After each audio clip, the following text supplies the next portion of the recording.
S4 హానాకి సంబంధించింది కూడా మీరు నేర్చుకోవాలని, ఎందుకంటే నెక్స్ట్ జనరేషన్ అంతా కూడా S4 హానా కాబట్టి ఈసీసీతో పాటు S4 హానా కూడా నేర్చుకోండి.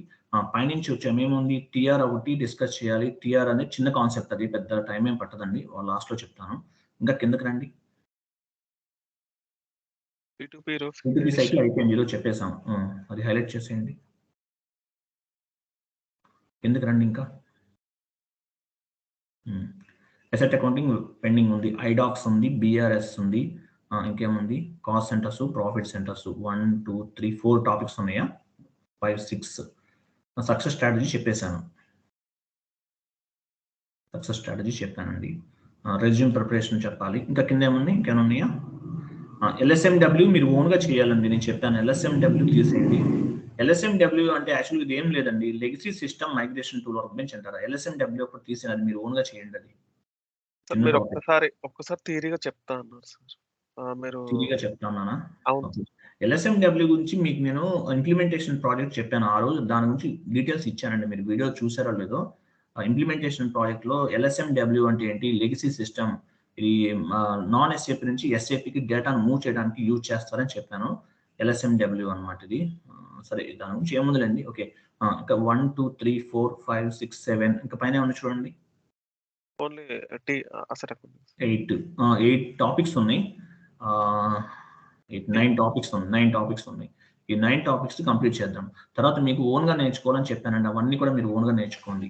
ఓకే, ఇవన్నీ నేను చెప్పినవన్నీ ఫస్ట్ ప్రాపర్ ప్రాక్టీస్ చేసేయాలి. చేసిన తర్వాతే మీరు అడిషనల్ టాపిక్స్ వెళ్ళండి. అనవసరంగా మీరు ఏవేవో కొత్తవేవో అంటే ఇంకా అవి కావాలి, ఇవి నేర్చుకోవాలి అనుకోవద్దు. మీరు నేను చెప్పిన కాన్సెప్ట్స్ అన్ని ప్రాపర్గా ఎప్పుడైతే మీరు నేర్చుకుంటారో ఆటోమేటిక్గా మీరు కొత్తగా చేయాల్సిన కాన్ఫిగరేషన్స్ కూడా మీరు నేర్చుకుంటారు. ట్రైనింగ్ అంటే ఏముండదండి, ఒక కాన్ఫిగరేషన్స్ ఎట్లా చేయాలి, ఒక అవుట్పుట్ ఎట్లా తీసుకురావాలి ఏంటనేది మనం డిస్కస్ చేస్తాం. సో ప్రాపర్గా నేను ఏమైతే చెప్పానో మీకు అవన్నీ కూడా ప్రాపర్గా కాన్ఫిగరేషన్స్ అన్ని చేయండి. ఎప్పుడైతే మీకు ఇక్కడ కంప్లీట్ నాలెడ్జ్ అనేది వస్తుందో ఆటోమేటిక్గా మనం చెప్పనివి కూడా చాలా ఉంటాయి, అవన్నీ వస్తాయి. రేపు రియల్ టైంలోకి వెళ్తే వాళ్ళు ఎటువంటి కాన్ఫిగరేషన్స్ చేయమంటారు ఏంటో మనం చెప్పలేం, మనం గెస్ట్ చేయలేము అనమాట. అటువంటి సిచ్యువేషన్లో కూడా మనకి సిచ్యువేషన్ బట్టి ఎట్లా అయితే అట్లా మౌల్డ్ అవ్వాలండి.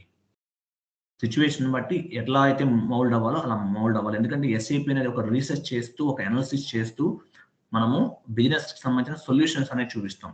కాబట్టి సిచ్యువేషన్ బట్టి మీరు మౌల్డ్ అవ్వాలి, చేంజ్ చేసుకోవాలి.